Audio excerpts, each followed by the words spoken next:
Hey guys, so I've been asked a few times what my ALC settings are, and I thought since it's a new season, it would be a good time to share my thoughts on what the best overall settings are in the game.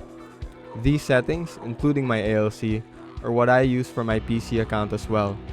And with cross progression coming, I hope this can help anyone that plans to transfer with their settings when they do. I'm gonna be going through almost everything on the Switch settings and explain why I believe it is the best, for me at least or in my opinion, and why I suggest you choose these settings too. But I also suggest you trying out some of these and seeing what's best for you or what you prefer. Starting off, we have the gameplay tab, and the first one here is interact prompt style. If you're still getting to know the game, you can stay on default so that you can see what certain attachments do before you pick them up and what weapons they attach to, especially for the hop-ups. Also, bags or any other loot are explained on what their perks are. Once you're familiar with these things, you can switch to compact because the smaller info box gives you a lot more to see, which can be helpful if you're looting around enemies like in hot drops. Also, it looks cleaner on the HUD, and I am a minimalist, so this is what I go for. Next are the button hints, which are shown at the bottom of your HUD. They show you what buttons you have set for abilities, heals, etc. Same as the previous setting, once you're familiar with your own button mapping, you can turn this off, which also looks cleaner on the HUD. Crosshair damage feedback, I believe, is a preference thing. I keep it off because I like the clean look of it, and it makes it easier for me to see enemies while I'm shooting them. But a handy thing for this is if you're throwing a nade and you're looking away from the enemy, the X icon will show up, which lets you know you did damage to someone. Otherwise, you would have to check if your damage increased or listen for an audio cue. Damage numbers is on stacking because you won't have to do as much math when you're seeing how much damage you hit someone for. It's already done for you. I keep ping opacity on default because I like to make sure I can see where or what my teammates are pinging. I think communication is very important in this game, so I try to make sure I'm aware of all callouts. I have tried Faded and it's still good, but I just like to be sure.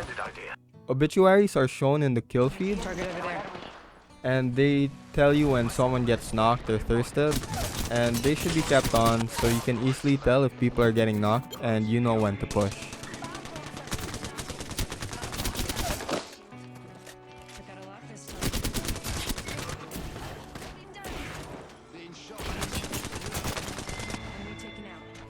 Minimap rotation is all preference. I keep mine off because it's what I'm used to, and when I open up the map, it aligns with the minimap and makes it easier and more consistent to tell what direction I'm headed.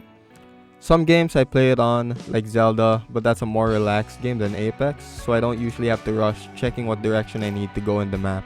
Weapon cycle on empty, I keep mine off because I like to keep track of my ammo and manually swap weapons when I need to.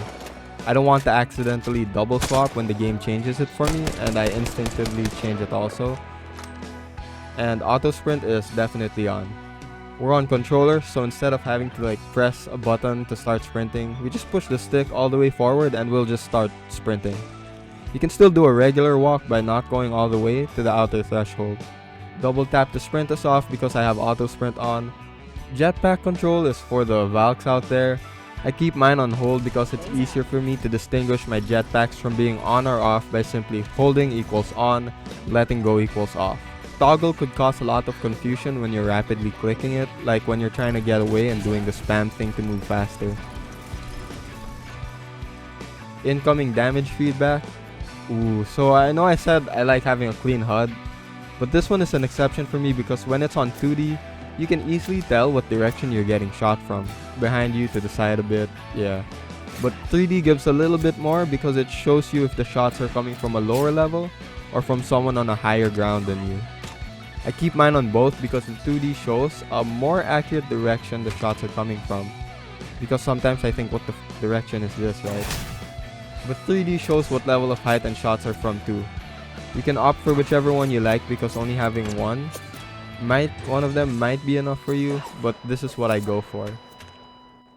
This setting is the first thing I turn off when I'm on someone else's setup who's new to the game, like my brother or my friend. The simplest reason for this is it ensures you can armor swap, because if you get shot in the middle of armor swapping and this thing is on, the box is gonna close on you automatically and you're not gonna get that swap off. If armor swapping wasn't a thing, then this would probably be a good feature, but it is a thing, so I keep it off. Off-screen portraits. I honestly have no idea what this is, and this is the first time I'm seeing it. But it doesn't seem to have an effect on gameplay, so we're just gonna ignore that. I had hop-up, pop-up off for a while, but I eventually turned it back on. I'm not sure why exactly, but it was nice to be reminded that I had a hop-up attached. The rest of these are all preference, so that's up to you, but my reticle and laser sight color is dark red. I like the traditional red color of the sights, but I made it darker because I like the look of it. For the video settings, I keep FOV ability scaling off because FOV can have an effect on your controller sense, and even the slightest change can cause inconsistencies, which is not the way to go in this game. You want to have as much muscle memory for your aim, and consistency is key for that. Sprint view shake is at a minimal because I like having my screen as stable as possible to have a better view of what's ahead. Also because I get motion sickness.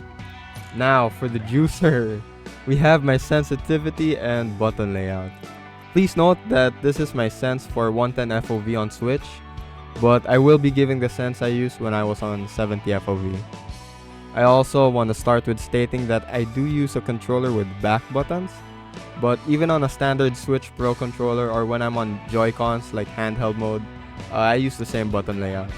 The paddles just make it easier to execute. So this is my button layout. It's almost the exact same on PC, it's just that the crouch and jump button are swapped, and my toggle zoom and fire mode are swapped. I like having my crouch on left stick because during gunfights it puts strafing and crouching on one stick, and therefore it is easier and more efficient to control your movement. My weapon swap is on the right stick click, which makes it easier to swap weapons in the middle of a fight. So you can see here that when I'm on one-on-one with someone, I only need my 2 sticks and my 2 triggers, so very minimal amount of stuff being used. Left stick for the movement, right stick for the gun control, which is aiming and swapping, and of course my triggers to ADS and shoot. My interact is on B because it's the closest button to my right thumb, and it makes reloading in a fight quicker. There's less travel for my thumb for when I need to reload and go back to looking around. And my jump is on Y because it's the second closest button to my thumb, so it makes it easier when I need to press it.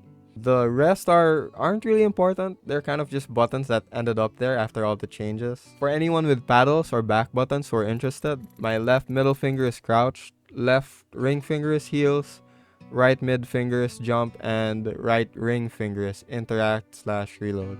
We're gonna skip the obvious ones here, but crouch is on hold because same with the Valkyrie jetpacks, the simplest thought is if I'm clicking it, I'm crouched. If I'm not clicking it, then I'm not crouched.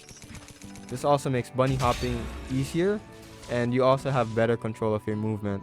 And my survival slot button is off because I like to spin my air loop.